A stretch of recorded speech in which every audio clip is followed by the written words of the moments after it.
سنہری غول تحریر اسلم راہی قسط نمبر 8۔ دوسرے روز جبکہ سورج سر پر آ چکا تھا، باد سموم نے ہر چیز کو اپنی لپیٹ میں لے رکھا تھا۔ 3 یہودیوں نے جعفر کے مکان پر دستک دی۔ تھوڑی دیر بعد جعفر نے دروازہ کھولا۔ ایک یہودی اسے دیکھتے ہی بولا، کل ہمارے 4 آدمی قرض وصول کرنے یہاں آئے تھے، لیکن ابھی تک لوٹ کر نہیں گئے۔ ہم نے انہیں بہت تلاش کیا ہے، بتاؤ کہاں ہیں وہ؟ جعفر بالکل انجان بن گیا، مجھے کوئی خبر نہیں۔ یہودی غضبناک ہو گیا، جھوٹ، تمہیں سب پتہ ہے۔ تمہارے ایما پر ہی تمہاری بستی کے لوگوں نے یا تو قتل کر دیا ہے یا کہیں چھپا کر رکھا ہے۔ ہمارے سردار کا حکم ہے کہ ہم اپنے ساتھیوں کو ساتھ لے کر آئیں گے، بتاؤ کہاں گئے ہیں وہ؟ جعفر نے کسی قدر جرأت سے جواب دیا، میں نے کہہ جو دیا، مجھے خبر نہیں۔ یہودی نے غور سے اسے دیکھا، تم اس طرح نہیں مانو گے، اگر تم نے ہمارے ساتھیوں کا پتہ نہ دیا تو؟ وہ رکا اور اپنے ساتھیوں کی طرف غور سے دیکھا، تو ہم اسما کو بطور یرغمال لے جائیں گے۔ جب ہمارے ساتھی آئیں گے تو تمہاری بیٹی تمہیں واپس کر دی جائے گی۔ جعفر نے انتہائی غصے کے انداز سے کہا، زبان سنبھال کر بات کرو یہودی، جو ہاتھ میری بیٹی کی طرف بڑھے گا وہ ہاتھ میں کاٹ دوں گا۔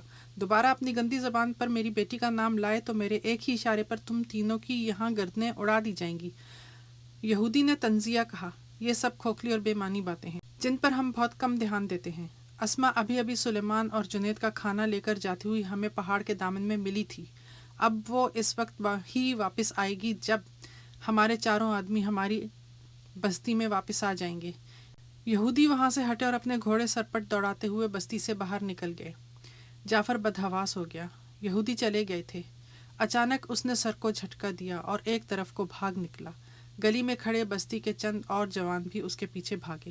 جعفر ان جوانوں کے ساتھ اپنے بیرونی احاطے میں داخل ہوا۔ اندر کئی گھوڑے بندھے تھے، سب نے جلدی جلدی گھوڑے کھولے اور ان کی ننگی پیٹھوں پر ہی سوار ہو کر وہ صحرا کی سمت سرپٹ دوڑنے لگے۔ جنید اور سلیمان کا ریوڑ اونٹوں، گھوڑوں اور بھیڑ بکریوں پر مشتمل تھا۔ پہاڑ کے ایک وسیع رقبے پر پھیلا ہری ہری گھاس چر رہا تھا اور وہ دونوں ایک اونچے ٹیلے کی ایسی جگہ بیٹھے کھانا کھا رہے تھے جہاں بیٹھے ہوئے انہیں اپنا پورا ریوڑ دکھائی دے رہا تھا۔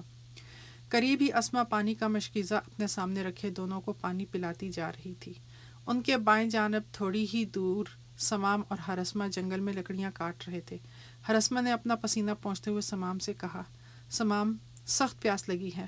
سمام نے کلہاڑا روکے بغیر ہی کہا، جاؤ پانی پی آؤ۔ تم نہیں جاؤ گے؟ نہیں، مجھے پیاس نہیں ہے۔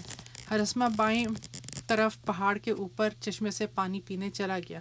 جنید اور سلیمان کو کھانا کھلانے کے بعد اسما واپس لوٹی اور رستے میں پڑنے والے ایک چشمے کے کنارے بیٹھ کر اس نے سر پر رکھے ہوئے برتن ایک طرف رکھ دیے۔ پہلے اس کے ٹھنڈے پانی سے ہاتھ پاؤں دھوئے اور پھر منہ پر چھینٹے دینے لگی۔ جوں ہی وہ اٹھی اور برتن اٹھانے لگی، یہودی بھی وہاں پہنچ گئے اور اپنے گھوڑوں سے اتر پڑے۔ اسما بیچاری خوف سے کانپ گئی۔ ایک یہودی آگے بڑھا اور اسما کا بازو پکڑ لیا۔ اسما غصے سے سرخ ہو گئی۔ دائیں ہاتھ کا ایک بھرپور تماچا اس نے یہودی کے منہ پر دے مارا۔ ذلیل کمینے، چھوڑو میرا ہاتھ۔ یہودی نے بڑی بے رحمی سے اس کا بازو مروڑا، تمہیں ہمارے ساتھ چلنا ہوگا۔ اسما بیچاری دوری ہو گئی، تاہم اس نے ہمت نہیں ہاری، پاؤں کی ایک سخت ٹھوکر اس یہودی کے پیٹ پر دے ماری۔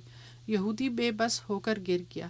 اسما نے اپنا بازو چھڑا لیا اور کھانے کے خالی برتن وہیں چھوڑ کر وہ دہشت زدہ سی ہو کر بائیں جانب جنگل کی طرف بے تحاشا بھاگی۔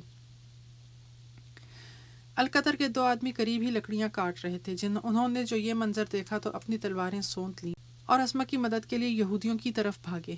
اسما ان کے قریب آ کر رک گئی اور ایک درخت کا سہارا لے کر اونچے اونچے سانس لینے لگی۔ یہودی بھاگتے ہوئے آئے اور ان دونوں عربوں پر ٹوٹ پڑے۔ انہوں نے بھی ڈٹ کر مقابلہ کیا۔ اسما کچھ زیادہ ہی ہراسان ہوتی جا رہی تھی۔ اچانک یہودی نے ایک عرب کو قتل کر دیا۔ اسما اور زیادہ پریشان ہو گئی۔ دوسرا عرب ابھی تک مقابلہ کر رہا تھا، مگر ان بھیڑیوں نے اسے بھی قتل کر دیا اور پھر اسما کی طرف بڑھے۔ وہ بیچاری درخت سے لگی کانپ رہی تھی۔ جب اس نے دیکھا کہ دونوں عرب ختم ہو گئے ہیں اور یہودی پھر اس کی طرف بڑھ رہے ہیں تو وہ پھر جنگل میں بھاگنے لگی۔ یہودی بھی اس کے پیچھے بھاگ رہے تھے۔ ان میں سے ایک بالکل اسما کے قریب پہنچ گیا تھا اور دوسرے دونوں ذرا پیچھے رہ گئے تھے۔ اسما کے لیے بچاؤ کا کوئی چارہ نہیں رہ گیا تھا۔ وہ یہودیوں کے چنگل سے اپنے آپ کو بچانے کی خاطر زور زور سے پکارنے لگی، سمام سمام! اسما اب تھک کر چور ہو چکی تھی۔ ایک یہودی اس کے بالکل قریب آ گیا تھا، دوسرے بھی کچھ زیادہ دور نہ تھے۔ دفعتاً ایک طرف سے سمام نمودار ہوا، اس کے ایک ہاتھ میں تلوار اور دوسرے میں موٹی سی ایک لکڑی تھی۔ اسما اس کے قریب آ کر زمین پر گر گئی اور ہانپنے لگی۔ سمام یہودی پر ٹوٹ پڑا، لیکن وہ بھی مستعد ہو گیا۔ بڑی پھرتی سے اس نے سمام کا وار اپنی تلوار پر روکا، مگر اس کی تقدیر ہار چکی تھی۔ تلواریں ایک دوسرے کے ساتھ ٹکرا کر ابھی جدا بھی نہ ہوئی تھیں کہ سمام نے بائیں ہاتھ کی پوری قوت سے لکڑی اس یہودی کی کن پٹی پر دے ماری۔ یہودی لڑکھڑا کر گر گیا۔ سمام نے تلوار کے ایک ہی بھرپور وار سے اس کا جسم درمیان میں 2 ٹکڑے کر دیا۔ دوسرے 2 یہودی جو شکاری کتوں کی طرح بھاگتے چلے آ رہے تھے، اپنے ساتھی کی حسرت ناک موت دیکھ کر رک گئے، مگر سمام انہیں شاید مہلت نہ دینا چاہتا تھا۔ فوراً آگے بڑھ کر دونوں پر ٹوٹ پڑا۔ شاہین اور گدھ آپس میں لڑ رہے تھے۔ اسما اب تک اپنا سانس درست کر چکی تھی۔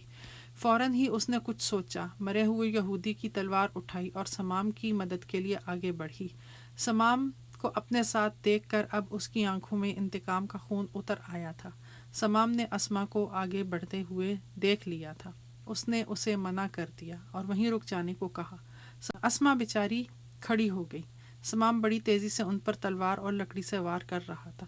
یہودی اسے بہت جلد ختم کرنے کے درپے تھے۔ دوسری طرف لمحہ بلمحہ سمام کے حملوں میں تیزی آتی جا رہی تھی۔ یہودی ماند پڑ رہے تھے اور سمام کا خون گرم ہوتا جا رہا تھا۔ ایک اور یہودی کو اس نے لکڑی سر پر مارتے ہوئے دور گرا دیا۔ سمام بڑی پھرتی سے اس پر جھپٹا اور اس کی دونوں ٹانگیں کاٹ دیں۔ آخری یہودی سمام کے سامنے چند لمحے بھی نہ نکال سکا اور خون میں لت پت زمین پر کچھ دیر لوٹ کر ٹھنڈا ہو گیا۔ سمام نے ہاتھ میں پکڑی ہوئی لکڑی پھینک دی اور تلوار نیام میں کرتا ہوا اسما کے قریب آیا۔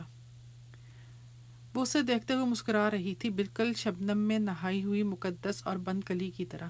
سمام اس کے قریب آ کر دھیرے سے بولا، جاؤ اسما، گھر چلی جاؤ۔ اسما اس کے قریب ہو کر خوف سے ملے جلے جذبات سے بولی، میں اکیلی نہیں جاؤں گی، تمہارے ساتھ ہی چلوں گی اب، لیکن میں تو ابھی ذرا ٹھہر کر جاؤں گا، تو میں اتنی دیر تمہارے پاس ہی بیٹھی رہوں گی۔ اچھا، آؤ پھر میرے ساتھ۔ اسما اس کے ساتھ چلنے لگی۔ سمام کے بازو کی طرف دیکھتے ہوئے وہ ایک جگہ رک گئی۔ ٹھہرو سمام۔ وہ رک گیا۔ کیا بات ہے؟ شاید تمہارا کل والا زخم کھل گیا ہے، دیکھو تو کتنا خون بہہ رہا ہے۔ سمام نے لاپرواہی سے کہا، کوئی بات نہیں، آؤ چلیں۔ اسما نے آگے بڑھ کر اس کی عبا پکڑ لی۔ نہیں، تم ٹھہرو، میں پٹی باندھ دیتی ہوں۔ وہ اپنی عبا کا پلو پھاڑنے لگی۔ سمام نے اس کا ہاتھ پکڑ لیا۔ رہنے دو اسما، کیوں تکلیف کرتی ہو؟ کوئی اتنا بڑا زخم نہیں ہے، خود ہی ٹھیک ہو جائے گا۔ معمولی زخم کہاں ہے، چھوڑو میرا ہاتھ۔ سمام نے اسی طرح اس کا ہاتھ پکڑے رکھا۔ میں تمہیں عبا نہیں پھاڑنے دوں گا۔ اسما نے ایک بار غور سے اس کی طرف دیکھا، پھر لجا سی گئی اور نگاہیں جھکاتے ہوئے کہا، اچھا میں عبا نہیں پھاڑتی، میرا ہاتھ تو چھوڑو نا، میں پہلے والی پٹی ہی درست کر دیتی ہوں۔ سمام مان گیا، ہاں یہ ٹھیک ہے، اور اپنا شانہ اس کی طرف کر دیا۔ اسما سیدھی کھڑی ہو گئی اور پہلے والی پٹی جو ایک طرف کھسک گئی تھی درست کر دی۔ اتنی دیر میں ہر اسما بھی پانی پی کر آ گیا اور سمام اور اسما کے قریب بکھری ہوئی یہودیوں کی لاشیں دیکھتے ہوئے اس نے پریشانی سے پوچھا، کیا ہوا سمام؟ اسما اس کے پٹی باندھ چکی تھی۔ اس نے اپنا بازو آگے پیچھے ہلاتے ہوئے کہا، جھگڑا ہو گیا تھا ان کے ساتھ۔ کیوں؟ سمام نے غصے میں کہا، یہ ذلیل اسما کو اٹھا کر لے جانا چاہتے تھے۔ ہر اسما غصے سے سرخ ہو گیا، تو یہودی ہم پر اس قدر مسلط ہوتے جا رہے ہیں کہ ان کے ہاتھ اب ہماری ماں اور بہنوں پر بھی اٹھنے لگے ہیں۔ ایسی ذلت کی زندگی سے تو ہمارے لیے مر جانا ہی بہتر ہے۔ پھر خود بخود ہی اس کی گردن جھک گئی، پر اس میں کسی اور کا کیا قصور؟ جو کچھ بھی ہو رہا ہے سب ہماری غفلت شیاری اور سہل نگاری کا باعث ہے، ورنہ انہیں سرے عام اسما کو اٹھا کر لے جانے کی ہمت نہ ہوتی۔ سمام نے غصے سے ملی جلی آواز میں کہا، یہودیوں کا یہ رویہ اب زیادہ عرصہ نہ رہے گا۔ میں آج ہی سردار سے بات کر کے بستی کے جوانوں کی ایک ایسی جماعت تیار کرنے کی کوشش کروں گا جو نامساعد حالات کا مقابلہ کرنے کے لیے ہر وقت تیار رہے۔ ایسی صورت میں یہودی بلا جھجک ہماری بستی کا رخ کرنے کی کوشش نہ کریں گے اور نہ ہی قرض کی ادائیگی کے سلسلے میں بے جا سختیاں ہی روا رکھ سکیں گے۔ ہر اسما نے کچھ سوچ کر کہا، سمام ہمیں فوراً گھر جانا چاہیے۔ یہودی اپنے آدمیوں کے قتل کا سن کر ضرور کوئی بڑا قدم اٹھائیں گے، اور قبل اس کے کہ کوئی افسوسناک حادثہ رونما ہو ہمیں ان حالات کی خبر فوری سردار کو کر دینی چاہیے۔ اسما بھی فکر مند ہو گئی۔ ہراسمہ ٹھیک کہتا ہے سمام، چلو گھر چلیں۔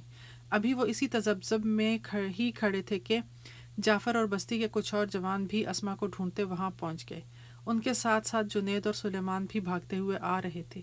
جعفر جو ہی گھوڑے سے اترا، اسما بھاگ کر اس سے لپٹ گئی۔ بابا، یہودی مجھے اٹھا کر لے جانا چاہتے تھے۔ ہراسمہ پانی پینے گیا ہوا تھا، سمام نے ان تینوں یہودیوں کو قتل کر دیا ہے۔ جعفر آگے بڑھا اور سمام کو گلے لگا لیا۔ مجھے تم سے یہی امید تھی، چلو میرے ساتھ، اب تم اس جنگل میں لکڑیاں کاٹنے نہیں آیا کرو گے۔ آج کے بعد تمہیں بستی کے جوانوں کو مسلح اور متحد کرنے کی ذمہ داری سونپتا ہوں۔ اس کے لیے سب اخراجات میں برداشت کروں گا۔ ہراسمہ بھی اس معاملے میں تمہارا دست راست ہوگا۔ یہودیوں سے اب کسی بھلائی کی امید نہیں، وہ ضرور کوئی بڑا قدم اٹھائیں گے۔ چلو جلدی کرو، واپس چلیں۔ جنید اور سلیمان سنجیدگی سے سر جھکائے کھڑے تھے۔ سلیمان آہستہ آہستہ آگے بڑھا اور سمام کے قریب ہو کر آہستگی سے کہا، میری بہن کی عزت بچا کر تم نے القدر پر بہت بڑا احسان کیا ہے۔